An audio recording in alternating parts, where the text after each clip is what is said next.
Hi guys, so welcome back to another new video. இப்போ நாங்கள் எதை பற்றி பேச போகிறோம்னா ஆல்ரெடி நாங்கள் job related contract related job பற்றி பேசியிருந்தோம். அது எங்களுக்கு நல்லா ரெஸ்பான்ஸ் வந்துருந்துச்சு. ஸோ அதை பார்த்து இந்த வீடியோ. ஸோ இந்த வீடியோ எதை பார்த்தீங்கன்னா நீங்கள் ஜாப் ஸ்விட்ச் பண்ணுறீங்க இல்லை எத்தனை எக்ஸ்பீரியன்ஸ் நீங்கள் ஜாப் ஸ்விட்ச் பண்ணலாம் அதை பார்த்தீங்கன்னா let's say if you are joining MNC or if you are any some other corporate job or any Indian company or any audit firm ஏதாவது ஒர்க் பண்ணுறீங்க அப்படின்னா 6 month பாருங்கள் உங்களுக்கான இடமா எதுன்னு சொல்லிட்டு. ஸோ 6 month நீங்கள் ஒரு எக்ஸ்போஷரில் இருப்பீங்க, எக்ஸ்போஷர் 2ல சேம் வே ஆர்கனைசேஷன்லையும் 6 month தான் அவங்க ப்ரொபேஷன் பீரியட் வச்சிருப்பாங்க. ஸோ அந்த 6 month நீங்கள் தீர்மானிச்சிடலாம் நீங்கள் உங்களுக்கான இடமா இல்லையான்னு சொல்லிட்டு. இப்போ அது ஓகே அப்படி இருக்குன்னா நீங்கள் just then you can continue like 1 more year, like don't go for months, go for years. So ஒரு 15 months ஒரு 18 months அந்த மாதிரி ரவுண்டாக இருக்காமல் ஒரு 15 months 8 months இருந்தீங்கன்னா they will value you.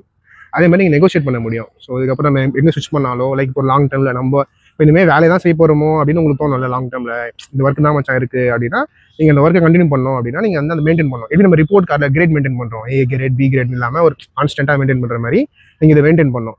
Let's say if you are one year ஒரு கம்பெனியில் இருக்கீங்க, அகைன் வந்து ட்ராப் டவுன் ஆகுதுன்னா ஒரு பர்சனல் ரீசன் இருக்குன்னா அது வில் வேலிட், இல்லைனா அது ஒரு வாய்ட் இன்வேலிட், உங்களை வேலிடேட்டே பண்ண மாட்டாங்க அந்த மாதிரி தான். ஸோ இப்போ நான் 4 years இருக்க ஒரு இடத்துல நான் 2 years ஜம்ப் பண்ணுறேன்னா அது வில் சி கன்சிஸ்டன்சி லெவல் எப்படி இருக்குன்னு சொல்லிட்டு. இப்போ நான் கேட்குற சேலரி தருவாங்க அந்த மாதிரி தான்.